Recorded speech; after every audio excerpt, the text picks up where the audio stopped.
Thank you very much. Right, what do I say?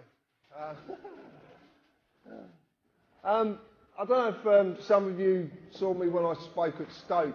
I spoke about things that, you know, sort of we've got this corporate governance, and a lot of things didn't seem to add up. And I couldn't understand why everything seemed to be becoming a company or a corporation. Well, now I can explain it, because the nice thing about what I do and the people that surround me is that everyone who comes to me gives me a little snippet of information. It doesn't matter who you are or what you're talking about. And that's why I'm going to ask you today to listen to what people say. It doesn't matter what they're talking about, whether you agree with it, listen, because this is about communication. That's what a community is about. It's about communicating with each other. And that's the only reason I'm stood here today. I haven't got a clue why I'm stood here, and I don't know why you've come, but it's just the way things work out. So, just accept that fact and crack on. Right. A lot of you know that we've got a little website called TPUC. I am a carpenter by trade, and I still am a carpenter. I was down recently for a doctor friend laying a bamboo floor, so I still do the job. I have to live. I started this website, and I didn't really know why I started it. But an amazing amount of information came to me that I didn't really understand. And some of it I still don't understand. And I started to look at it, and there was a jigsaw puzzle unfolding in front of me, and pieces were slotting in, and this is the presentation you're going to see. So I want to ask you some very simple questions. And before I start, I want to say that Albert and John are good friends, and I do not disrespect them in any way. I just come from a slightly different perspective. That's all. Okay, so what they've said is very valuable, and I'm not going to diss their information, but I just want to give you another way to look at life as we know it. And the top one says very simply, do you believe that Parliament is elected to represent you and your wishes? Right, okay. I love this. So, right. Do you really know what politics are about? Do we really understand this word politics? Okay. Some do, some don't. Do you know what Acts of Parliament and statutory instruments actually are? Yeah? So we understand what these things are, and we have to live by these things. Right. If anybody has seen a presentation that I've done before, and I've done a few around the country, I know you're going to have a lot of these answers, but obviously there's a lot of people who don't. So for the benefit of them, if we could kind of allow it to just evolve as it will do. Do you know what a constitution really is? And the clue is in the first three. That's a clue. Like I said, I'm not ridiculing anybody else's stuff. I'm just giving you my perspective of things. I suppose that's what it really is. Do you know what the United Kingdom really is? Do you know what it is? Well, a lot of people say, you know, a lot of people have got this image of what the United Kingdom really is, and it's far from united. That's one thing I will say. Far from united. You live in a society. Can you name it?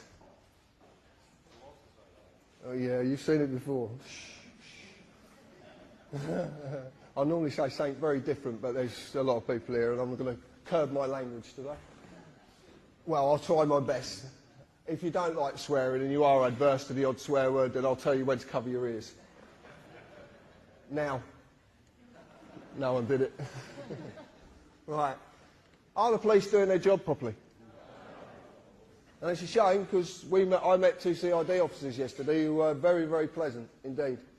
Maybe they were pleasant because they realised I knew the game, but it was an interesting conversation. Do you believe we have courts of justice? No. And this is the last one that a lot of people stumble on. Do you believe you're a person? That's really good. That's really good. That's the key to this. That's why it's underlined. This is the key. The word person, persona, the character, the mask. This is the key to everything.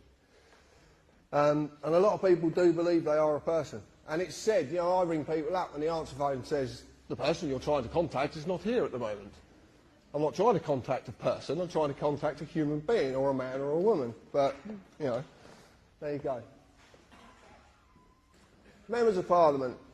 A good friend of mine, that some of you might know as the anti-terrorist, thank you, he deserves everything, yeah.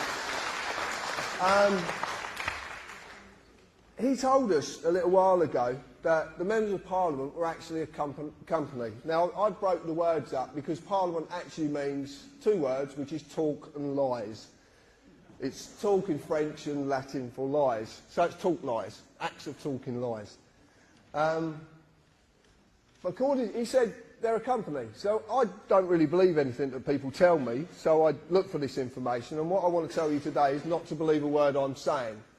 And if you really do, if you class me in the so-called society we live in, I'm a tattooed carpenter with a Cockney accent. You know, would you believe me?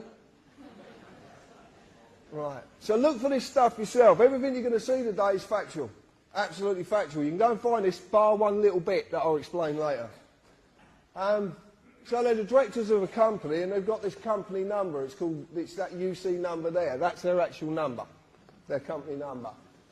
And because they are a company and it literally is orchestrated, they will keep going in the same direction. It will never ever change. It's never changed and it never will change because it is orchestrated. A lot of people don't know that Tony Blair, Margaret Thatcher and John Major have something very, very significant in common, bar being prime ministers. And that is their cousins. And no one seems to know this. If you want to see this, go and get a copy of Kids Trivial Pursuit, because it's one of the questions. There's little snippets everywhere. Everywhere. You just got to look. The members of Parliament are not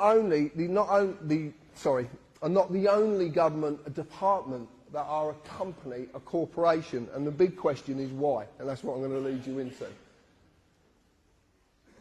I don't know if anybody's seen this, but this is the new Companies House. This is a company called Dewport, and they're based down in Bristol. A good friend of mine, Chris Lees, knows this company very well, and they are the new version of Companies House. As you can see, there's a lot of the UC numbers, but the members of Parliament quite clearly are on there. House of Commons as a company. That's what you go on Companies House to search for, companies.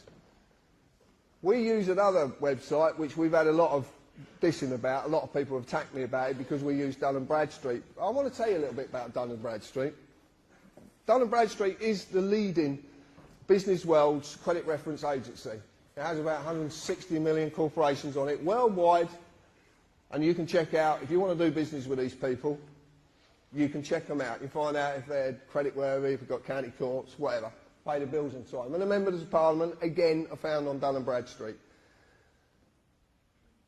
I used to show Gordon Brown and David Cameron as being companies, but this is the most interesting one. This is Alistair Darling, MP, who happens to be a diplomat. Now, Alistair Darling MP is a trading name of the Labour Party. So the Labour Party traded its name with diplomatic status. If you understand diplomatic status, that means that certain laws and legal positions can be circumvented. They could actually get round things. One of the things that they did get round, one of the things that they hid, was this information here. We recently did a bit of work and looking into a company called Consignia Customer Management Limited. And out of the blue, someone contacted us who could supply us company credit reports free of charge as well, which is even better. So he said to me, tell me the company and I'll get you the report. Okay, fine. So we put him to the test. And lo and behold, we did it with Consignia. Now, Consignia is a PLC, it's a private limited with share capital company, and its company status is it's non-trading. And it hasn't been trading since the 4th of the 11th, 2002, which is very, very interesting with some information I'm going to give you in a little while. It's a part of a group of 35 companies under its ultimate parent company, the Secretary of State to Trade and Industry. Now, there's a few implications with this, including 2 foreign companies, as you can see up there, including as well 10 Royal Mail companies, the holdings, the pensions, everything. It's all held under this company, under this ultimate parent company, Secretary of State of Trade and Industry. Who was the Secretary of State of Trade and Industry? Mr. Darling. Now, I find that quite interesting, that a government position that is meant to be paid for off of taxpayers' money, off of your hard-earned money that's taken away from you, is the ultimate parent company of a group of companies. But it's meant to be a government department. So what's going on? But it gets deeper than this. It gets even deeper. Because we started to look at the post office, and someone sent us this information just recently, and it actually turns out is if you're on the dole and you get a gyro, you generally have what's called a post office account. A lot of people remember these post office accounts, you get the little books. Well, the post office accounts now are owned by JP Morgan Europe Limited. Now, we've had this confirmed by HM Customs and Revenue. They've actually confirmed that that's absolute fact. So you have a foreign bank now that owns part of the post office. Very interesting. But what's even more interesting is that a non-trading company, since the date I gave you, is trading as TV licensing. TV licensing takes $3 billion a year off of you to a company that doesn't exist, that's part of the Secretary of State of Trade and Industry. Things are not right. Things are not right. I could put a lovely swear word to that, but I'm not going to. I could though. So there's something very, very wrong, okay? And this is all hidden. You wouldn't know about this unless someone like me comes along and says, oh, did you know this? So I started to look at politics, because I didn't understand politics, and certainly didn't understand what Parliament, like you can understand the formulation of Parliament, the history of Parliament, I understand that. But I looked at it, and I'm not going to read it out because it doesn't need to be read out, because it says exactly what's clear. But the interesting part about it is what policy is, because it's actually a written contract.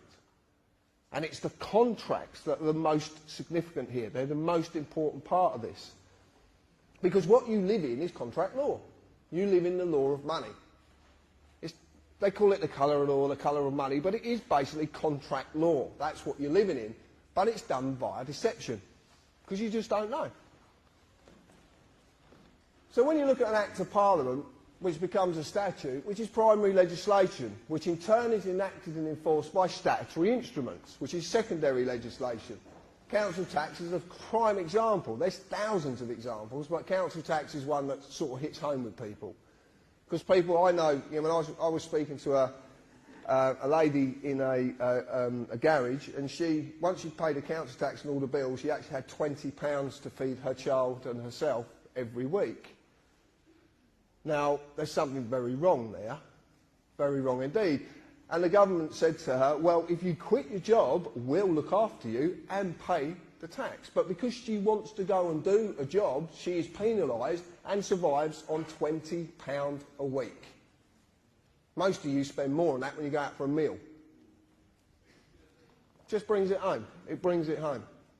So council tax is a statutory instrument. You can check this out for yourself. Go on the Opsys site. Enacted on the 1st of April 1993 under its primary legislation, the Local Government Finance Act 1992. Now there's a little trick goes on with this. It's quite clever. Because if they put an act through, which they did the Terrorism Act is a classic example, terrorism, well, I'll talk about that in a little bit later, because something very significant about it. When they put an act through, they don't have to enact every part of the act. And have you ever read these things? Oh dear. They're mind-boggling, absolutely. But they don't have to enact it. What they do is they sneak in a statutory instrument every now and again and enact part of an act. The reason they do this is because once they put the act through, they don't have to put it back through Parliament. It can just be enacted under a statutory instrument. So what you live under mostly is statutory instruments, but you just don't know what they are. Because in all the definitions I could find, and I've searched everywhere to find this because I want to prove myself wrong, because that's the easiest, but it is a created, written, legal contract. It's contract. That's the point. I'd like you to remember that because it's going to come back a little bit later on. So I looked at this so-called society that we live in. And I looked at the meaning of society, number of persons united together by mutual consent, which is very important, in order to deliberate, determine and act jointly for some common purpose. My friend Mr. Gerrish, wherever he is, will be enlightening you on this later. But society basically really, all it really means is the socially dominant members of a community. The people who actually say, I'm better than you because of my position, because of my status, because of the clothes I wear, because of the way I walk. Unbelievable. They really do believe it. I remember watching, me and my partner Heb were watching, what were we watching? Some Parliament thing, which was quite hilarious, because it's just like going to the theatre. We were watching it, and Hazel Blears was in the panel afterwards, and she said, I've got a lot of respect for the ordinary people. And I piped up, I'm about to swear, I piped up, who the fuck does she think she is?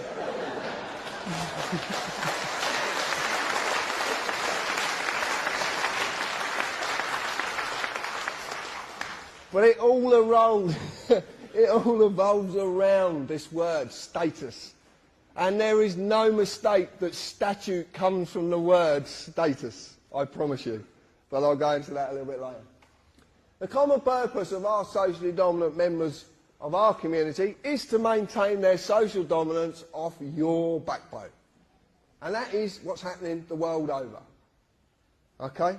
Doesn't matter, people tell me about New World Order and all this, and there's, yeah, okay, you believe in what you want to believe in. There's nothing, I can't tell you not to believe in nothing, and it's not for me to do. All I'm saying is the socially dominant members of the world want to maintain their social dominance, and the only way to do that is to keep you enslaved. And slavery is a harsh word, but it is the truth. And it's not about colour. It's not how we look, how we speak, or what we look like. Everybody in the world who is not the socially dominant is enslaved. But they are as well, and I'll explain that in a little bit. So we've got the socially dominant members. This is simply the Law Society. This is the society you belong to. But as a man or a woman, you're not a member. And I'll explain. So I looked at contracts. An agreement between two or more persons. There's that magic word, persons. That creates or modifies an existing relationship. There must be mutual consent by all parties. Otherwise the contract cannot exist. Cannot exist unless there's mutual consent. And this is very important. It's another thing I'm going to come back to. So I looked at a constitution, which John explained earlier, the way his take on it. And, you know, pretty much that's it, basically unwritten. John talks about the American Constitution, our Constitution, ours is unwritten. The reason I see ours is unwritten, because something that's not written down is easier to manipulate. Very simple. Very, very simple indeed. But see, the point is, a man or a woman is legally known as a thing. Did you know that? You're a thing. No, you are. You're a thing. That's what you're known as. Things. For nothing of substance, natural, and I presume you're all natural, can exist in the legal industry. The thing has to be given a legal personality. A legal person. A certified name. A man or a woman is not a member of this society. The certified name, the legal personality. The legal person is. This is all that is bound by the rules of this Constitution of the Law Society, which is actually Anderson's Constitution. Now, if you're into the Ministry of Funny Handshake stuff, have a look at Anderson's Constitution. Makes fascinating reading. So what I've decided to do, and there's a lot of help from Richard, who sat in the audience, one of the admin, Heaven, my partner, Dan, a lot of people have given us help about this, and the anti-terrorist again. This is actually what an Act of Parliament is defined as, a statute is defined as. And it's quite simple. It's a legislative rule of society given the force of law by the consent of the governed, as of a rule of a corporation. Now, as it says there, by its own definition, it tells you it's not law. It can be given the force of law if you agree. But it doesn't mean it's law, because it says it's not. This comes from the neuter of Latin, status, the legal character or condition of a personal thing that is actually a maxim. Do we know what a maxim is? Right, well, a maxim in law is an internationally recognised fact in law that cannot be disputed, rebutted, or even talked about. It is a fact. And maxims are very powerful. There's a lot of them that are good, and there's a lot that are bad. So if you are going to use maxims, just use the good ones. Now, I've been attacked over this so much. The United Kingdom Corporation Limited, formerly known as United Kingdom PLC, United Kingdom Corporation, and now we believe it to be known, and I will say believe because I can't show you the evidence yet, but we believe it's the UK PLC company, and it's on Dun & Bradstreet. So as far as I'm concerned, it exists. But I've been attacked. Oh, you can't take that. It's just a website. Blah blah blah. Okay. So if it doesn't exist, why is it in the Public Records Office being talked about on at least 3 occasions? Why is it there? If it's something that's complete fabrication, that is not, it's got no tangibility at all, why is it being talked about? And this is in the Public Records Office. Go and look for yourself. You can make an appointment, go down there and look. United Kingdom Corporation has employees, and that's not just civil servants, that's anybody. Anyone who has a national insurance number is an employee. And I want to ask you a very simple question. If you have national insurance, why do you need any other insurance? But surely it covers every eventuality and everything. You've got national insurance, and you've even got a policy number.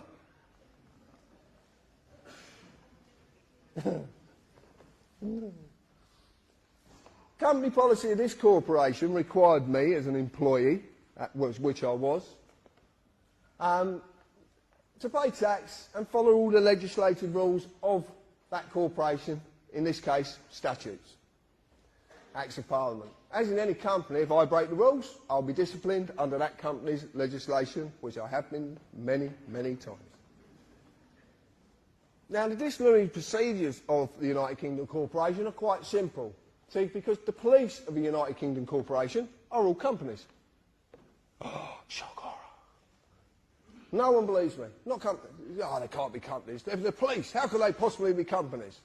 But they are, because they have to be. As corporate policy enforcement officers, their job is to enforce the rules of the corporation. They're kind of divided in two, because they have a common law duty, which is the oath of office, which Albert's talked about, and other bits and pieces.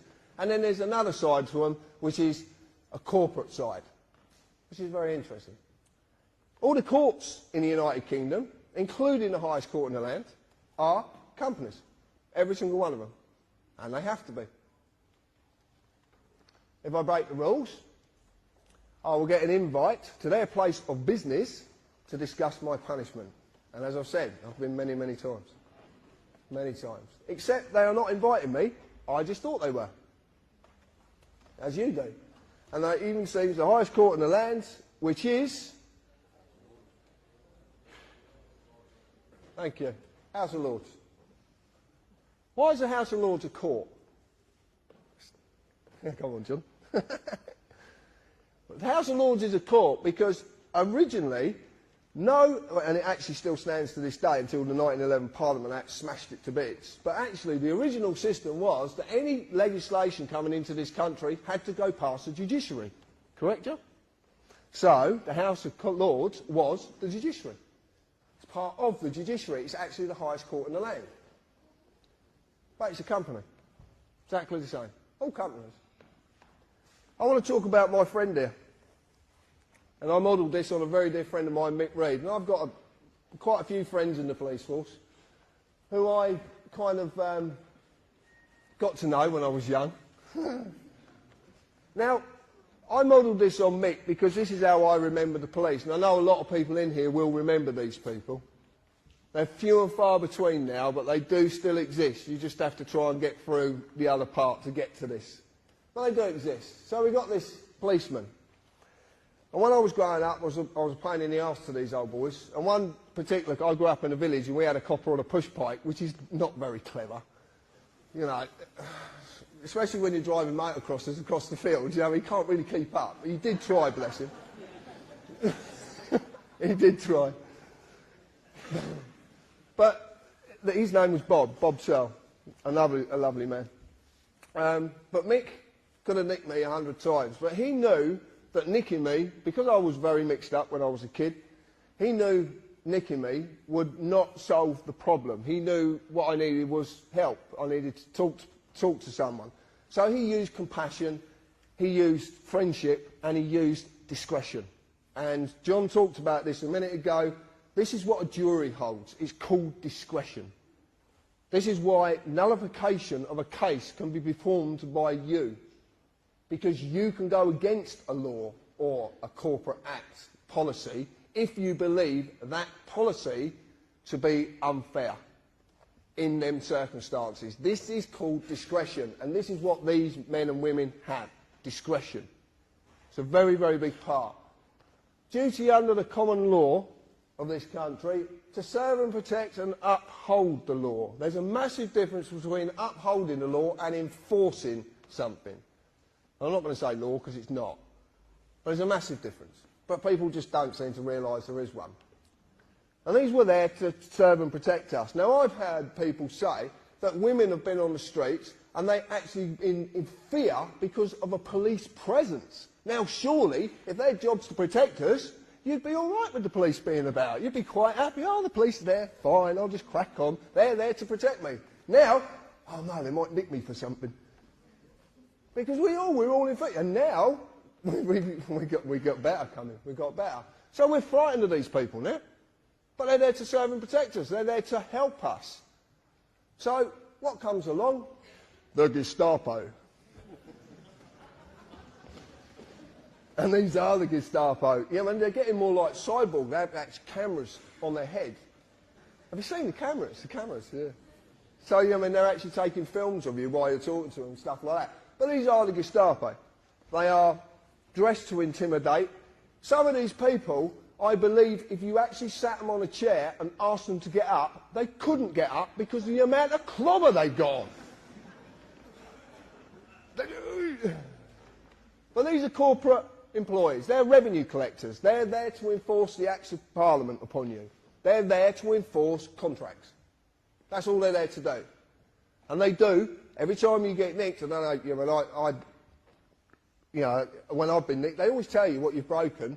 This legislation or this act, blah, blah, blah, blah, blah. They seem to reel it off. It's quite clever how they do it. But it's always an act. But the clue's in the word, act. It's an act. That's why they call it acting. But it gets better. Because now we got these.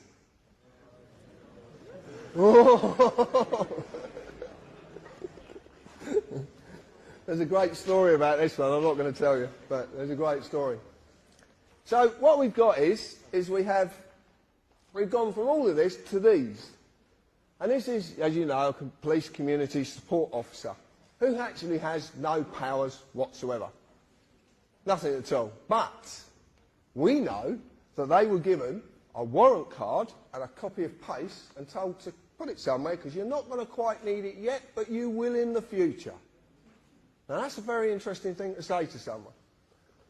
They definitely are a corporate employee because they hold no oath of office. Absolutely no oath of office whatsoever. So, the way this country is structured is, unless you hold an oath to the Queen, to the Sovereign, then you have no authority. And how it simply works is this. The Queen is the highest authority in the land. because she's a representative of our sovereignty, because we're actually the sovereigns. We didn't do it, but we invest that into the Queen, and then everyone who's taken authority has to have an oath to the Queen, i.e. the judiciary, the police, MPs, the Lords, all of them. They have to have an oath.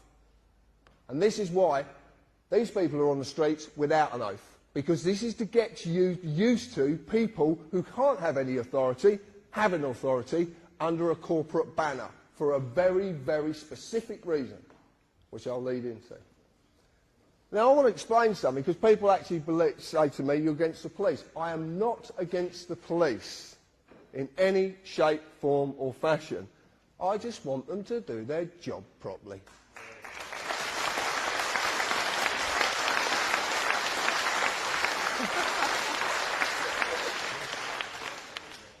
Earthquake, cool.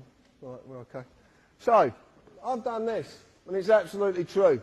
This will make more sense in a little while. There is a massive divide between these two and that. Although these two, well, that one's not. This one, it's not because of the sex as well. But no, because... oh, forget it. You get the idea. I've got a little video I'd like you to watch. Now, a lot of you might have seen this video before. It's by a friend of mine, Darren Pollard. It's fantastic, this video. It really is. I'd like to explain, there is some writing in it, you might not be able to read it. Don't worry, I will explain afterwards. But just have a little look at this. I don't actually know if this is going to work. Oh, it is. Have we got sound, Andrew? It'll come on in a minute, mate. Oops.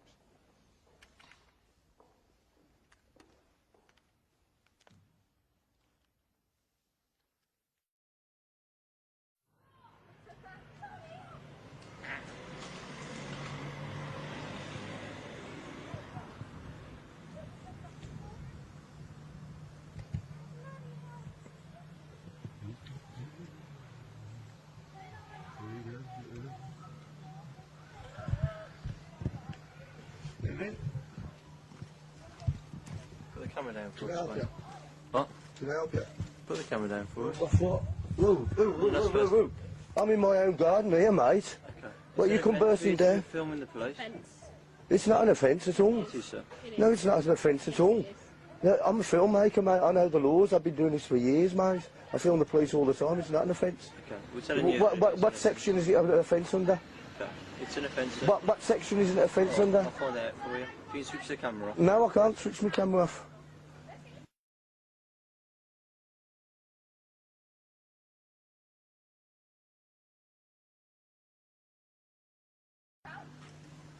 I'm not doing nothing wrong. I'm in my own garden. You've come round our path. I do this all the time, mate. Yeah, if you can.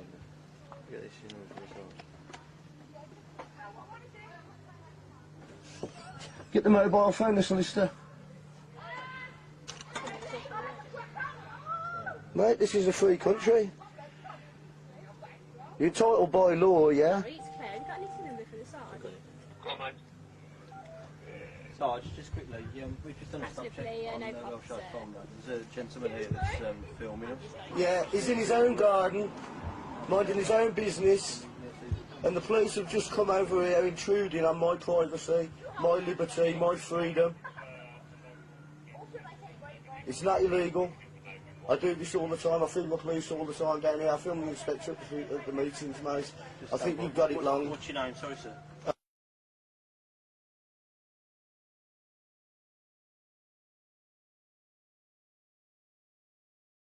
I think you've got it wrong, right? You know what you ought to do, mate? Do you know what you ought to do? If you don't like me filming you, you do what I do. You go to see the MPs, yeah, and get them to bring it up in Parliament so they can change the laws. But don't come and harassing me over it. What's your name? Sorry, sir. It doesn't matter who I am, mate, you know. Okay. You're not number 58. You know. I'm not doing anything wrong at all, mate. Nothing wrong at all. You just took it on your own head to come over and harass me, you know. This is England, mate, you know. Yeah, it's from 58, sir. This isn't communist China, you know that, mate, don't you? I think it's terrible what you're doing here.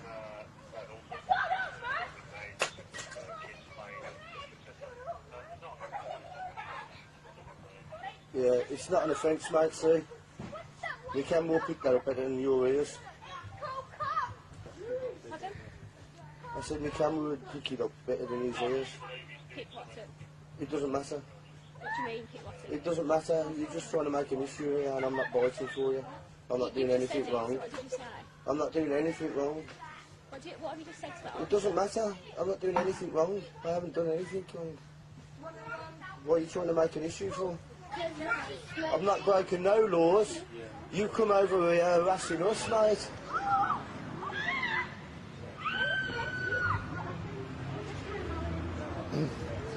Thank you. Have a nice day.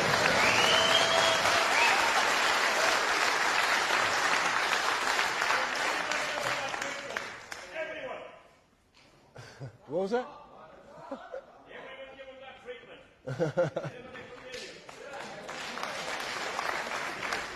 Right. If you don't, if you didn't quite get it, what's actually going on there is the fact that 2 police officers were trying to enforce something that didn't actually exist. And they had to radio their sergeant to find out if it existed or not. And they were told it didn't exist. So they had to stroll down Darren's path and hold their heads in shame. And I have it on good information that male police officer has been passed down quite a few times and he hides his head. I know Darren doesn't lie, so I've got no reason to disbelieve him. But there's something very key there. And the thing is that when these people actually pull you up, for whatever they do, whatever you've done, or whether you haven't done anything, more to the case, excuse me, that drink's repeating, ask them. Because most of these people, when they're doing what they're doing, they don't actually know what they're doing. That's the point. They make it up as they go along. The classic is now, do you know you can be arrested for answering questions? Actually asking questions. You can be arrested for it. Friends of mine have been arrested for asking questions. And it's called, what's it called? That's the one, yeah. Obstruction of a police officer in his duty. Now I'm going to ask you something. Arresting people is meant to be in the public interest. So who is their duty to? Because if they're arresting people for asking questions, it's certainly not in the public interest. So, they have a duty, but a duty to what? Might be a question you might want to ask them sometime. Another thing is you'll notice as well, when they knew they were losing, the lady officer decided to pick a fight. Over any issues you could really find. Any issue at all. And this is the point. And the classic was said, your name, your address. This is powerful information they need. They need it. I will explain this in a bit. But Darren did something, and he did something very, very significant in that video. And it's something that a lot of you possibly could have missed. When that officer said to him, "Can you put the camera down?" he said, "No." And did the officer pursue it? No. One of the most powerful words in the world. It's one of the smallest words in our vocabulary and one of the ones we're so frightened to use. Just say it. No. That's what it's all about. It is. Greater Manchester Police, Essex, Kent, Surrey, Dorset, Lincolnshire, Staffordshire, Cleveland, Merseyside, Warwickshire, all companies. City of London, companies. All registered as companies. They are all companies. This is some interesting information that come via one of our researchers up in Lancashire. And I did find this fascinating. Lancashire County Council, this is not a city, this is a county. Counties are big places. So it's a county council, not a local council. Was incorporated under that IP number, which happens to be 666, which I found quite interesting. Dear, oh dear. I'll leave that one for Brian. You can see its registered address, and it was completely dissolved on the 25th of January 2008. This is the county council, completely dissolved. All assets and liabilities of Lancashire County Council were transferred to another company called the Blues and Twos Credit Union. And guess who owns the Blues and Twos Credit Union? This company is Lancashire Police Headquarters. Huh? So we have a police headquarters now owns a county council? Anyway, you know, it's a bit mind-boggling, this one. So anyway, Mike has been fighting council tax and doing quite well at it as well. So he rang up the FSA down at Canary Wharf and had a chat with a lovely girl called Maria, who actually was quite happy to depart quite a lot of information. And Maria said to Mike, well, you shouldn't really be paying council tax to them anymore because they don't actually exist. So who are you actually paying? Which I found fascinating. Well, it turns out that a few people have jumped on this and started to ask some very, very awkward questions regarding this matter. Because, truth be known, even if council tax was lawful, which I promise you it's not, and lawful and legal are not the same, and never the twain shall meet, ever. And I will explain a little bit about that. Everyone who's been paying since that date is entitled to a refund. How many more are doing this? How many more people can get refunds? And this is all about money, I promise you. There's nothing more. This is about money. So we found this very fascinating. Same again, I don't really believe. I like to go and look for information myself, which is what I'm asking you to do. I don't want you to believe me. You can go and find this. So I went on Companies House, as it used to be, and lo and behold, there's the R.I.P. 666. Lancashire County Council, company removed. Lancashire County Council dissolved on the 25th of the 1st, 2008. Now, there's something very significant about this, because if you go and try and find this now, it's not there. Now, they're not allowed to do that. But who owns Companies House? Have you looked at the web name? It says .gov. So, we have a company, a council that's not meant to be a company, because you bring them up and ask Lancashire County Council if they're a company. You get some really interesting conversations with these people. We're not a company, but you've got a registration number. And it's got 666 in it. What's going on?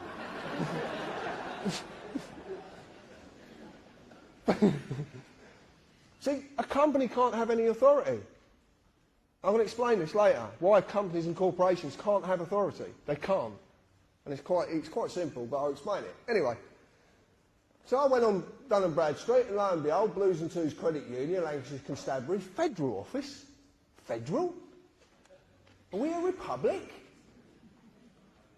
I presume, I always understand we're a sovereign nation. Or are we? Or have we been a republic for a lot longer than we could possibly imagine? But I'm not going to talk about that now.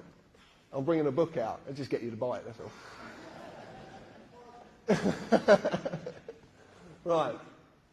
This comes to us as well, which is fascinating. Devon and Cornwall Police.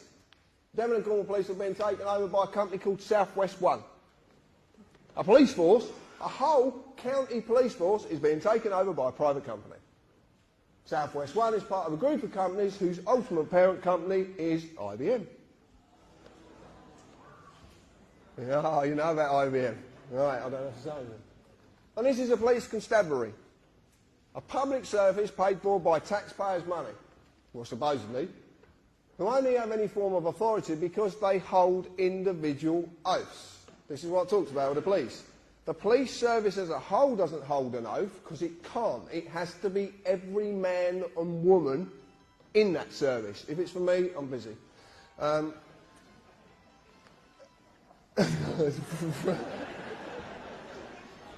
shouldn't do that. I do that every talk, and I shouldn't do it. Right, sorry. Yeah, so they can't. So it's got to be on the man or the woman. I don't like using the word individual, but it's the only word I could put there, because individual doesn't mean what we believe it to mean. So now Police Constabulary is being told what to do by a private company, a bit like the ACPO. You might have heard of them. A non-profit making organisation that's made up of chief police inspectors that has 18 million in the bank. I want to ask you, how do you get 18 million in the bank when you don't make profit? Interesting. But this company's not only telling them what to do, and what happens to the oath of office. As a corporation can have no authority, for a mort's main cannot hold an oath. A mort's main is two words, it's dead and hand. Companies are known as, corporations are known as mort's mains, dead hands. They're dead. They do not live, they do not breathe, they are not natural, They are dead. So, there's something very wrong. Corporations can have no authority because of mort main. Land cannot be alienated by mort main, because corporations can't own land. That's why your house is called property, because that's the little trick they use. They turn land into property.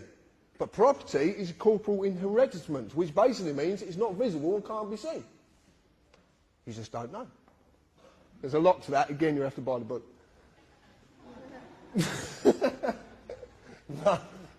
Right, this is what I want to talk about. This is it.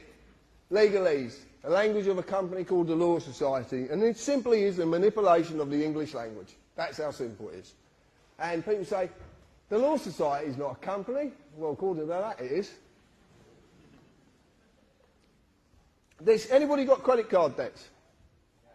Yeah, they couldn't. And do you get phone calls off these people? They're quite insistent, aren't they? Yeah. So what do they ask you first?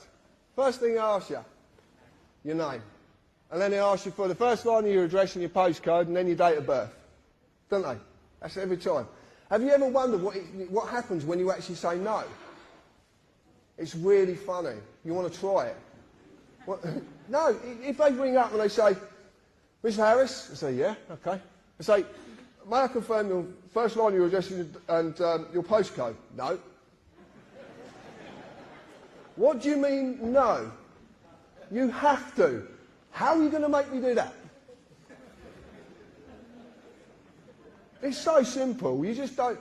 Hello, Mr. John Harris? Yeah, hold on, I'll get him. Crack on. And I'm going to. I'll tell you now. Hello, Mr. John Harris? No, he's in the loft. He's deaf, dumb, and blind, so you're not going to get a lot out of him. And you'll get that in a bit. But this is it. Right. This is called joinder. It's very simple. And what it is I am asked my name and address and date of birth. This is only to establish the legal personality, the legal person, the address of the legal person, as it says it up there, the address, the name, and when the legal person was created. This is very similar to a way that they would deal with a company. Very similar indeed. Once joinder has been established, they can then offer a legal person a contract. As you've seen, Acts of Parliament are contracts. Okay?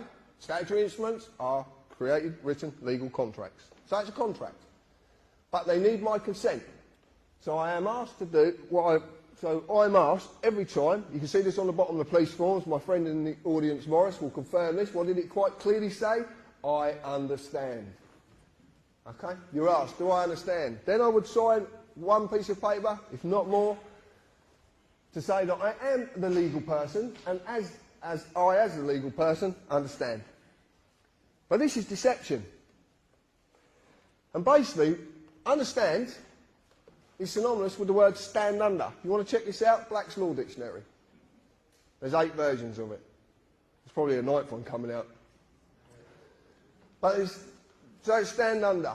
It is a legal requirement that you understand, but not that you actually understand. I'm going to put that into English. It's a legal requirement that you stand under their authority, but it's not a legal requirement that you actually fucking comprehend what's going on.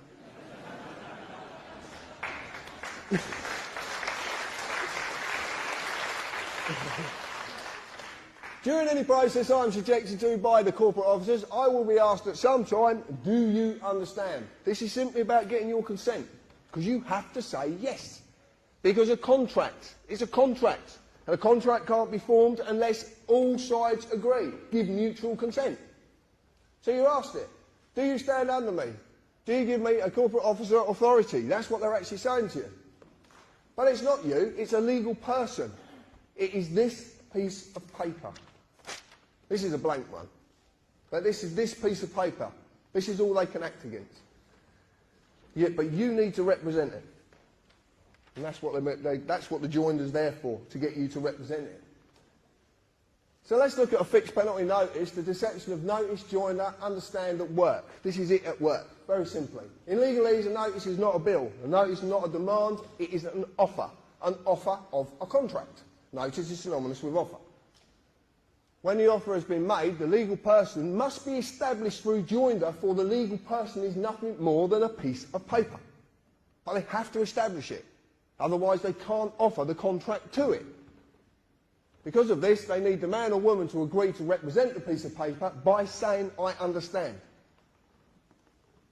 Fixed penalty notices are the same as all and any statements made. They are simply self-perpetuating contracts.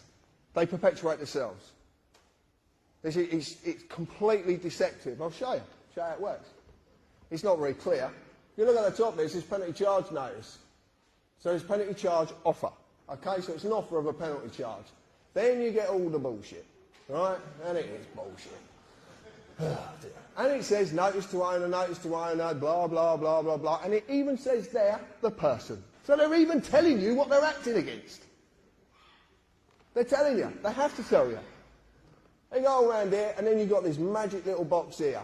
Because what you do is, you tell them who the legal personality is, you tell the address the legal personality is at, you put the postcode, and if you're stupid enough, you put a daytime telephone number.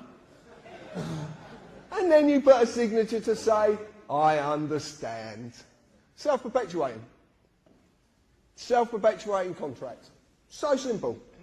An arrest, if you make a statement to the police, is exactly the same. It's a self-perpetuating contract. You just don't know you're doing it. This is a bit of fun more than anything, but we got a problem with this because we think Val's suffering with something because you can't actually sign a signature 3 times the same. Because half these people don't even exist. I don't know if you know this, but this is a trick of the corporate world. I had a letter come through, well, not to me, to someone else, from a company, a solicitors called H Legal. And the signature said, H Legal. So I'm going to ring them up and say, can I speak to H Legal, please? But this is what they do. It's amazing. Now, that's one of my favourites, this is. If you get this information today, you never have to pay a TV licence ever again. Serious. You don't have to pay it. This is dynamite, this. This comes from a mate of mine in Milton Keynes. He sent me this, and we just had such a giggle. Because this is what this is about. Laughter. It's about laughter. Believe me, it's about laughter. Don't worry about that bit and that bit. I just want to read you something. We will present evidence found of your watching TV without a licence. Yep. How are you going to do that? So we're in the court. Your Honour, here's his TV. That was the chair he was sat on, and he was sat like that watching it. Your Honour, I was outside the window with the video cam, and I caught him. What a load of bollocks. But it's true, you know, I mean, they can't do it, so they have to fool you. And this is dynamite, this is genius. Whoever come up with this stuff is a genius. I'm going to say that open-heartedly because it is so simple. But it's shrouded in complications, so you don't understand it. That's the idea of it. But it just took a simple carpenter, and believe me, I am simple. Right, let's change the words. Let's use legalese on this, okay? We talked about maxims in law, internationally recognised facts of law. This one's a maxim at the top. It's called inclusion of one is exclusion of another. This is a very powerful maxim. Now, it says here, which may include a statement taken under caution by one of our enforcement officers. Sounds ever so threatening. Shaking your boots. But, if you legalise this, you'll find that must is synonymous with may, so in this case may becomes must, which says, which must include a statement taken under caution by one of our corporate enforcers. Because of that maxim, anything after includes is all it includes. So basically, you convict yourself. You make a statement, and guess what you do? Name, address, yes, I was watching television, blah, blah, blah, and you sign it at the bottom. Self-perpetuating contract, then off you toddle to a court, because you think you're going to get justice, but you're actually going to suffer a thing called summary judgment. Because you've already established your guilt, they don't have to establish anything. This is the simpleness of this. This is how clever it is. It is so simple. A statement, actually, when you break the word down, means to set down lies. That's actually what it means. The point is, you're being conned. When you look at the wordings of all these documents and you start looking at the legal world's documents, believe me, you can tear it apart. When you've just got a little bit of this information, you can rip it to pieces. You really can. So watch for this. When you look at their documents, watch for this. Summons is a deception as well. Summons is synonymous with invitation. So you're actually being invited because you can't be forced. That's why must is synonymous with may, because you can't be forced. You can't be forced into a contract. They can't force you into it. Because it's not law, you can't be forced. So they have to trick you, deceive you. This is a classic one. They are inviting a legal person to a corporate place of business. And believe me, they are corporate places of business. They really are. The legal person is just a birth certificate, a piece of paper. So if they ask you to go to court next time, send them the birth certificate and tell them to crack on.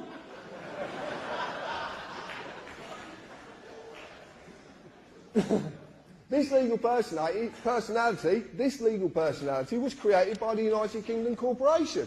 The history of this document is very, very simple. In 1856, the GRO was incorporated. In 1857, birth certificates came out. In 1874, the Deaths and Births Act went through, and this was topped up in 1953. This is it. This is this document. Okay? All contracts, by the way. All contracts. So this is what they're inviting. They are using deception, as every magistrate's court is a trading name of a company called the Ministry of Justice. And there it is, the Ministry of Justice. But it's on Dun & Bradstreet, so it can't be real. Oh, okay then. So, but they're trading as a magistrate's court. So, if you're on Dun & Bradstreet, you can buy a report. So we bought one. And there you go. Ministry of Justice, Selborne House, it's all there.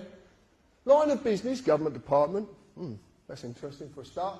And they trade as the Asylum Immigration Tribunal, Magistrates' Court and the Public Trustee's Office. I've highlighted really what I found significant because who owns this business? No parent company. Now that's interesting. In the business world, if there is no parent company, that means they are a parent company. And it's obvious because they're trading in their name. So they're the parent company of all them businesses. Every single one of them. Who are the directors? Lord Faulkner. If you don't know anything about Lord Faulkner, have a look at him and have a look at his brother as well. Very, very interesting. Are there any significant legal proceedings, events against this business? A county court judgment was registered against this business on the 16th of the 12th, 2008. So, right, let me get this straight. We've got a business that's not meant to be a business, it doesn't even do good business. Well, that's the truth of it. And then the last part was the one that got me. Year this business started, 1600. So anyway, we rang up Ministry of Justice and asked them a few questions. And they didn't want to answer. I'd ring up Parliament, they'd get really snotty on the phone with me. I'd ring up Buckingham Palace as well, they don't want to talk to me either. And all the House of Lords, they're very interesting, these people. But I checked this out with Dun & Bradstreet, and we had this checked out, and it turns out their stuff is completely factual. There was someone that I was recently, I've got to tell you quickly about a friend of mine over in Wales who rang me up, and he's a lawyer, he's a statute lawyer as well, constitutional lawyer, and he rang me up, named Martin, and he got a lovely Welsh accent, and he said, John, he said, do you know the name for the legal world, the legal system? And I said, no. He said, well, the Latin name for it is bollocks. But you're laughing, but it's actually B-O-L-L-O-X, bollocks. And bollocks means to set into confusion. Aha! So he was right, he was just leading me along a path, and I laughed just the same as you did. He's given this to someone, a barrister, who's looked at this, and there's been a few people looked at this, and it actually turns out that these people have come back and said to us, if this document is legit, which it is, and if you want to see a copy, I've got a copy in there, so I'll pass it round, I'm quite happy to. If this document's legit, this country has been lawless for 409 years. Because the whole justice system is being dealt with by a company. And this makes complete sense when you look at the history of between 1600 and 1717. Again, you have to buy the book. Anyway, when you've bought a report, you can track a company in case there's any adverse credit issues come up. So we decided you have to pay for it as usual. And it turns out that payment performance of the Asylum Immigration Tribunal had gone down to 31 days. And it's actually a blue star, which is pretty bad in Dun & Bradstreet, basically saying don't do business with these people. Really don't do business with them. But what's interesting is we brought this out of the Foundry, and we talked about this, which a few people will know about. About 2 weeks afterwards, there was a little fire in the city. Guess what building burnt down? The Asylum Immigration Building. That building broke down. And all the records. Rather convenient, isn't it? It just shows you there's so much you don't realise that's going on. But this is all heading in a direction which I'm going to get to rather quickly because I'm running out of time. I want to talk about deception of the name because this is very important. If I go to a court, as I've just shown you, a corporate place of business, as the accused, if you go into a court, you're the accused. Point blank, you're the accused. I would be asked to confirm my name. They even would presume to know who I am. The reason they know who I am is because I would have been an idiot beforehand and wrote the statement. So my name is on the top of the statement. So simple. And it is the full name entered on my birth certificate, the legal person. Mr. and the titles are just the legal status of the personality. And I've never been asked for that. I've never got asked for it once. But who is the accused? The legal person, the name on the birth certificate. So when they ask for me, my name, they are talking to the legal person. Not me, but why? If you understand any of this, this is the only slide I would have to show you. This is all I would have to show you. I'm going to grab this. Right. Legal is in for money. This stuff. Pieces of paper. That's all it's about. Pieces of paper. Nothing else, nothing more. Law is about us. We're natural. Okay? Words of substance, words of nature. So if you look at this, legal is in form only. Person. A man or a woman is a substance of words of nature. Legal is the antithesis of moral or natural. It's the exact opposite. Nothing can exist in the legal world unless a piece of paper says it exists. That's its legal personality. So when they ask for my name, they are not talking to me, the man, because as a man, I cannot exist in the legal world. It's so bloody obvious. I can't exist in it. I'm a thing. Unless I've got a piece of paper to say what I am. You don't know what he is. Where's the piece of paper? It's true. I can... So as you can simply see, they're actually talking to this piece of paper. But you're not told this. And there's a specific reason you're not told this. This is the easiest way to break this down. Natural law and common law is actually meant to be a mirror of natural law, and natural law basically is two simple values, harm and loss. That's all it has to be. Nothing else. Covers every eventuality. So you've got natural law. That is actually me. That applies to me. Acts of Parliament statutes, the statutory instruments which I've shown you, contracts that only apply to the legal personality. But because that's just a piece of paper, they need me to represent it. Now, I've shown you that United Kingdom is a corporation. I've shown you what the Acts of Parliament statutory instruments. I've shown you the corporate police and the corporate courts. And that's what they act upon. Exactly the same with the councils. That's the system. That's how simply it works. If you look at it and you actually go in your heart, which the lady spoke about earlier, the only basic principle that any nation really needs to adhere to are those of natural law, which are harm and loss. You don't cause anyone any harm or loss in your words or your actions. That's how simple it is. As you have seen, the Acts of Parliament statutes only apply to the legal personality, the name, the birth certificate, a piece of paper. As you've also seen, they need a man or a woman to consent to represent the legal person, because a piece of paper can't walk, can't talk, and it can't pick up a pen because it's stationary.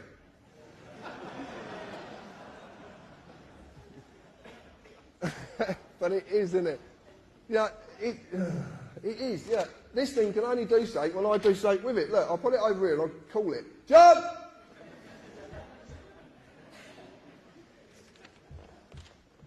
It needs our energy. It needs us to do something. And that's the clue. That's the clue of how to reverse all of this. It really is. Consent can be given in inaction or action. So basically, if I say to you, do you understand, and you nod, that's inaction. If you shine something, that's action. It's that simple. So how did they create it? The legal person, the given name, was created when my birth was registered and evidenced by my birth certificate, a piece of paper. Man created government, which in turn created legal personalities. This is not me, it's a legal fiction I've been falsely identifying with, as most people have. I don't get to say what its rights and duties are, the United Kingdom Corporation does. They created it, but it had to mislead me into doing so via deception. This is the easiest way to put it, and the way that people sort of kind of come to this. Obviously, you know, I'm a man. I exist naturally, and I was created by my mum and dad. Yeah. And I understand it was a pleasant act, but I just don't want to know the details. Subject to common law jurisdiction. Must never harm or loss or cause another any form of loss, and I have a free and unlimited ability to do as I please, as long as I adhere to these two very, very basic principles. And that is where we're all going wrong. The legal person, John James Harris, is the given name which is wrote on my birth certificate. It's a fictional legal entity created by the government via the birth certificate, and it's subject to civil policy jurisdiction. Must fulfil all duties given to them governed by the company. Acts of Parliament, blah, blah, blah, tax and all the other crap. So we looked at person and we found that it includes natural person, firm, co-partnership, association. I won't carry on. Well, Richie, one of the admin who sat at the top there, actually says, well, how can you define one word using exactly the same word? Because that's a mockery. You're failing to define anything. This is in Black's Law. This is the lawyer's Bible, and I know it's their Bible because I had a lawyer turn up at one of my talks with his Bible, trying to take me down with his Bible. And it didn't work. But, in context, that which follows controls, which precedes. Bouvier's 1870, I've lost my piece of paper. Natural person, contextually, person follows and controls, and naturally is lawful, and therefore null and void. Now, in English, that means that this piece of paper cannot control me, because I'm natural, and this is just a piece of paper. So natural person cannot possibly exist. But the lawyers all know this. This is what they use. This is what they're taught. And I actually spoke to a law student once, and I said to her, why are there 8 versions of Black's Law? Why are the words changing in 8 different versions? Why don't they stay the same? Surely if a word's defined, then it won't change. If it's defined in a dictionary, why would it change? Oh, well, you know, society, but... Society. When I talked to this law student about it, she said, it's not for you to read.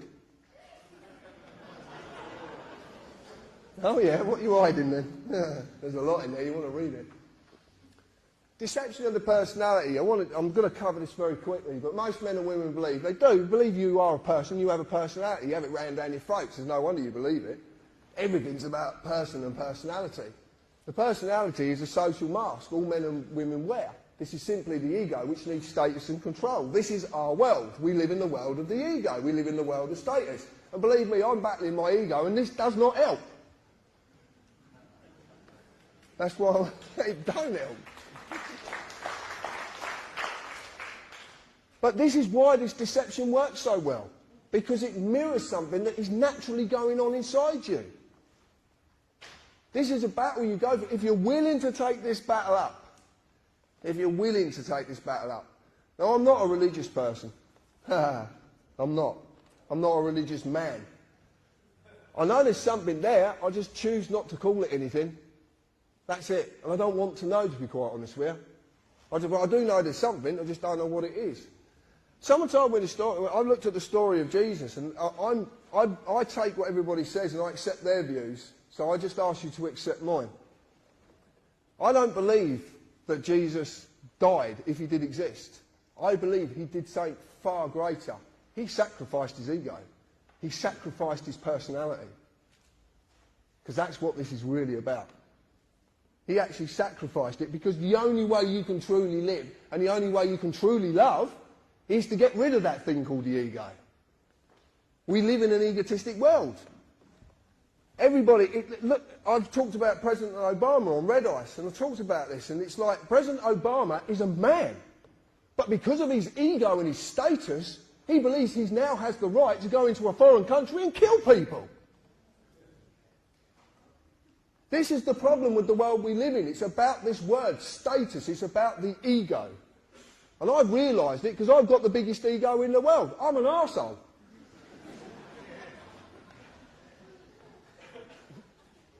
I just don't talk shit. It's true. This is absolutely true. It preys on our need for betterment and status. It's a need for control. This is what we want to control every situation. If our ego's not right, it goes into overdrive. I've seen it, the battle of the egos on the forums. It's incredible. Every time you have an argument, it's not a man and a woman or two men or two women arguing. It's the egos who are arguing. The best way to do it is shut your gob. Shut your gob and the ego can't take over. It might be screaming at me, you're right. Argument over. It's not bad to be wrong. I'm quite often wrong. And as a man, I can make a decision any time I want to change my views. Because I can. And that doesn't make things bad. If I can't change my views and learn from my mistakes, how the hell can I evolve?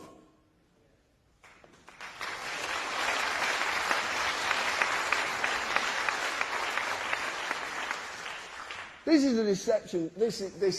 I'm running out of time, so I'm going to have to go through this quite quick. But your parents basically submitted a form, they registered you. And it's exactly the same as when a company's registered. And if you look on your birth certificate, it actually says the birth certificate is not evidence of identity. So it's actually telling you, quite clearly states, it has nothing to do with a man or a woman. It tells you. It's written on it. Also, the fact it holds a Crown copyright on it. So it's not even yours. The same as money. Money's got a copyright on it. It's not yours, it's just a product for you to use. Deception of registration, this is absolutely true. Consider this. Could the government actually take my car away and crush it if I lawfully owned it? Could they do it? Why can't they? No. If I legally owns my car, if I lawfully own it, then they can't take it from me because it's a crime. Okay? Theft is a crime. Doesn't matter who's stealing, it's a crime. But by using the process of registering my car, they duped me into handing over legal ownership. So now a company owns my car. But that's a very unique situation, because if a company owns my car, hold on a minute, I got this V5 document that says I'm the registered keeper. Hold on a minute, I'm the owner. No, you're not, you're the registered keeper. Okay, so if I'm not the owner, that means who I registered to is the owner, which is a company. So, that's very interesting. So, this works with your children exactly the same way, exactly the same. And they are, see? Car is legally owned by a company, Department of Transport, Traders DVLA. All I'm going to say to you is, if you get a parking ticket that says it applies to the owner, send it to the fucking owner.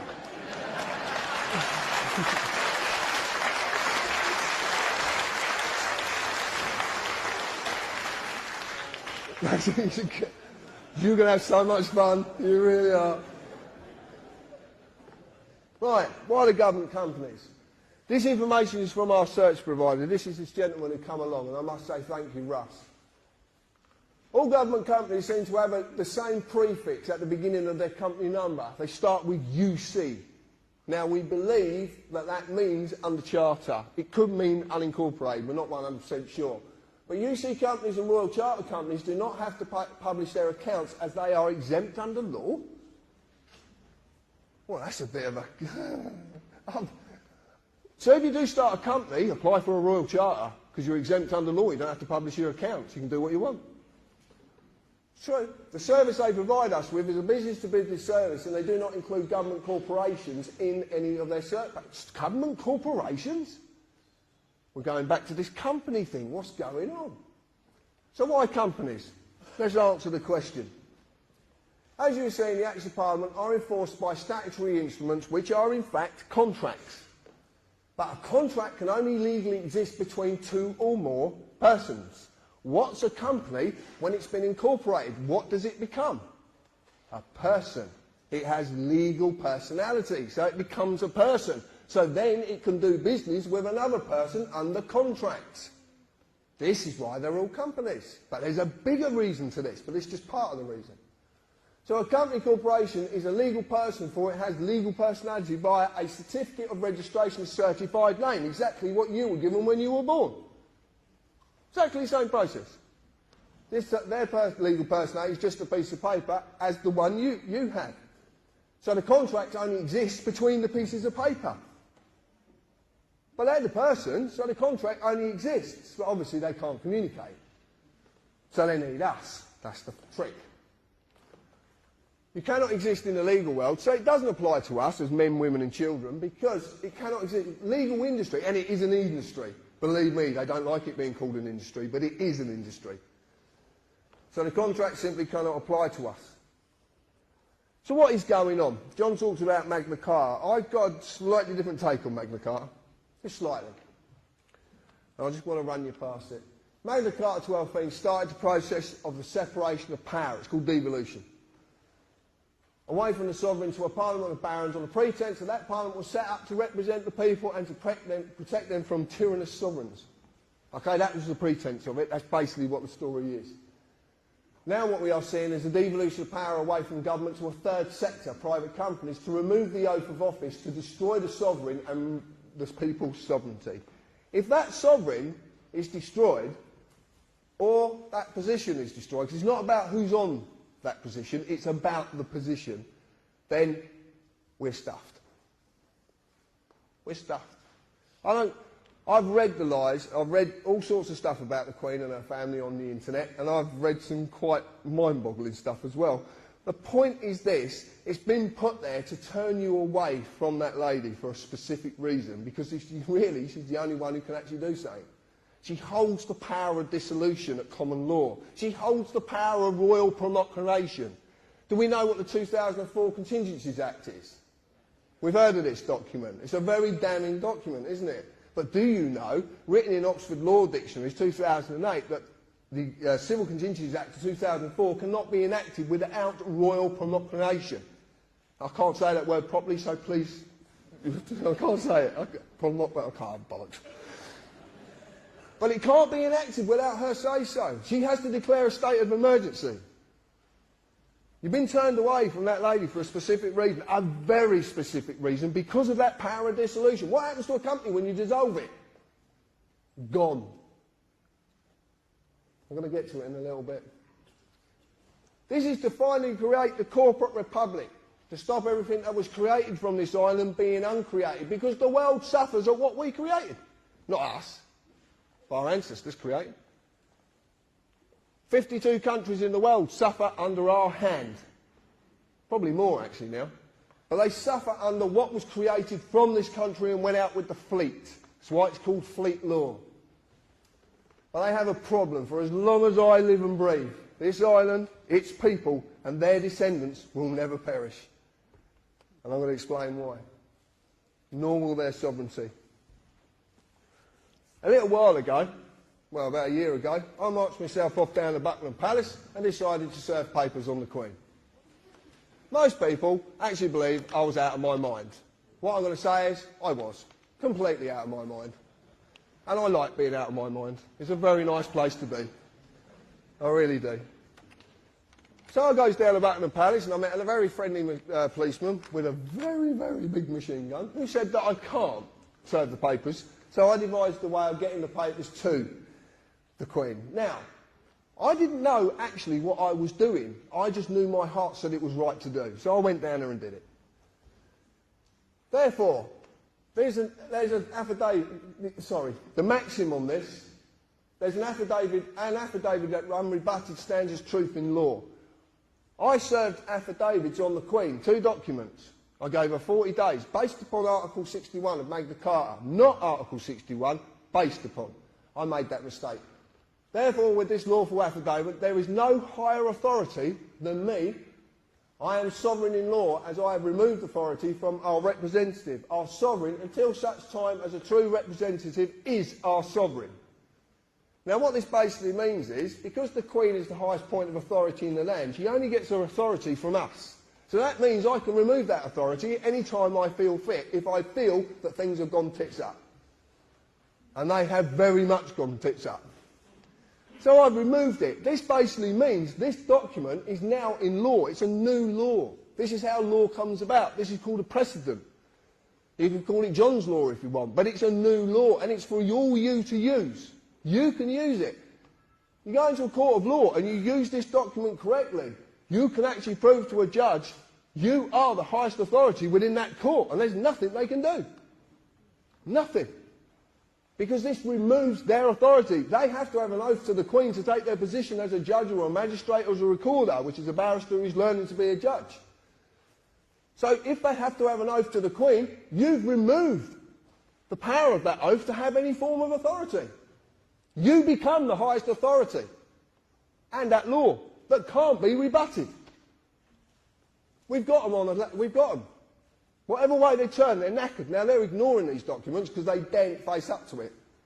They really daren't face up to it. It's actually gone nowhere near the Queen. It probably ended up at the FCO, Foreign and Commonwealth Office, which is probably the best place it could go. We, the people of this island, have the power to simply say no. This affidavit says no. You're not doing this anymore. I'm putting an end to it. All the people of the Commonwealth can do exactly the same. And the reason it was based upon Article 61 is because it's lawful, peaceful hindrance with no violence. No violence.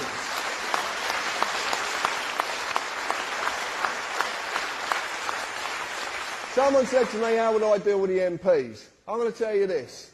Order 635 brooms, because they will be sweeping the streets they thought they used to own.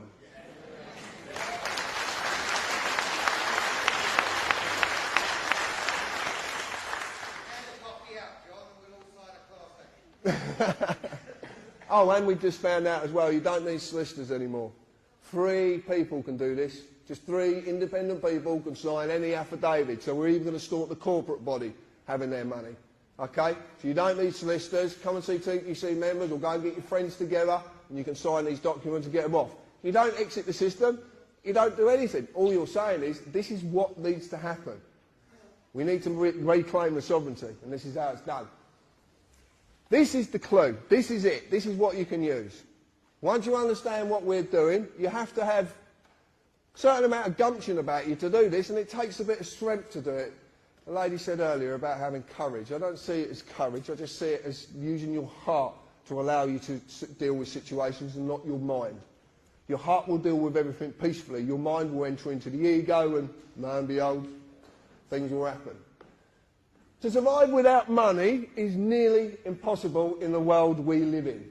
But that does not mean just some of us are enslaved by this product. It means all of us are. Everyone.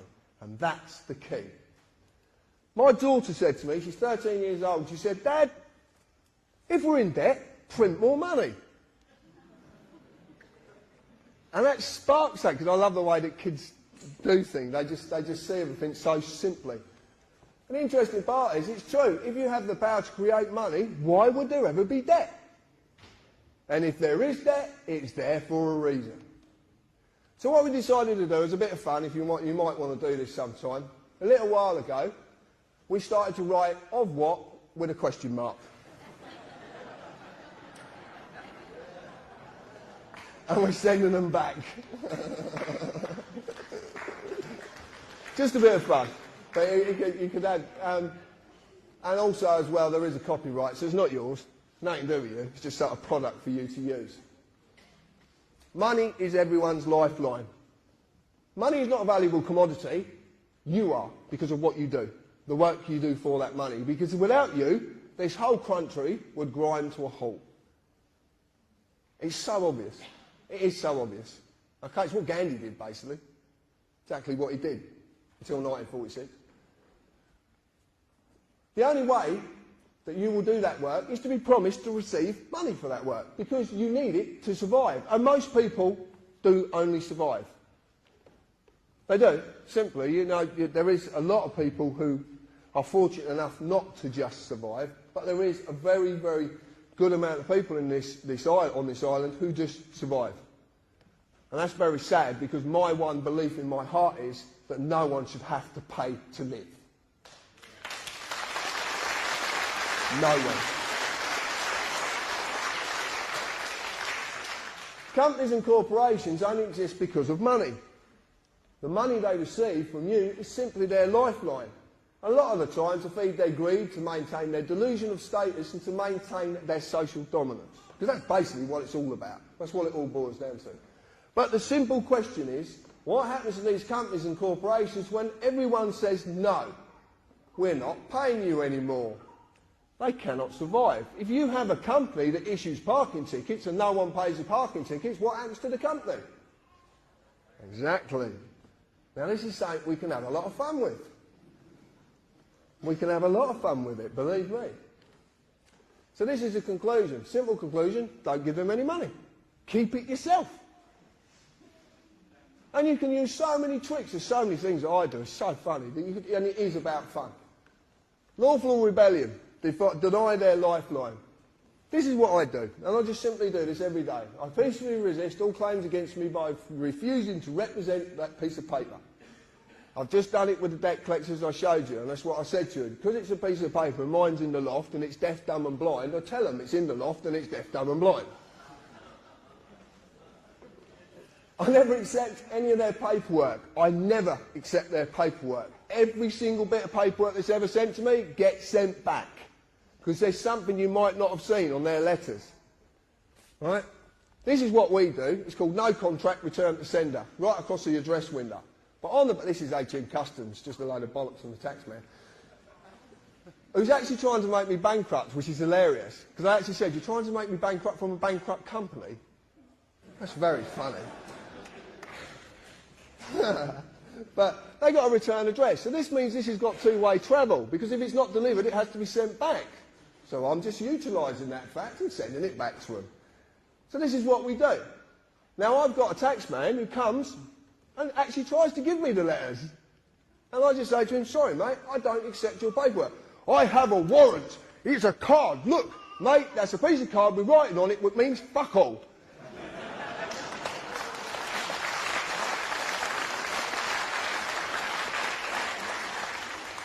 You learn this, you can have a lot of fun, but you got, and oh, you do. So funny yesterday with two CID officers. They said to my partner, you have to sign this. I said, no, you don't. And he says, actually, he's right, you don't have to. It's true. I never accept any of their paperwork forms, and no one can make me accept them. No one can make you accept anything if you don't want to accept it. I send every letter back simply saying no contract, return to sender.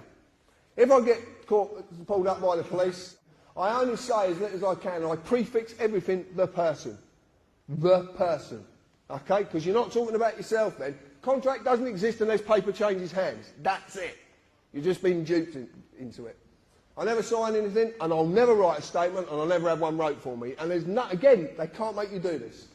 I deny them, period, any of the lifeline they so desperately need, which is money. I will never, ever give them a penny, and they know it. Lawful rebellion, which is what I basically started a year or so ago. Every man, woman and child on this island are sovereigns. In fact, everybody in the world is a sovereign.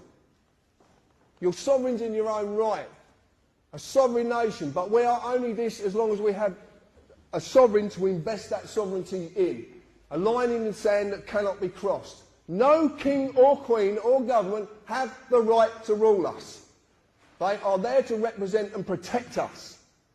Nothing more, nothing less, with no greater dignity than anyone they protect. No greater dignity.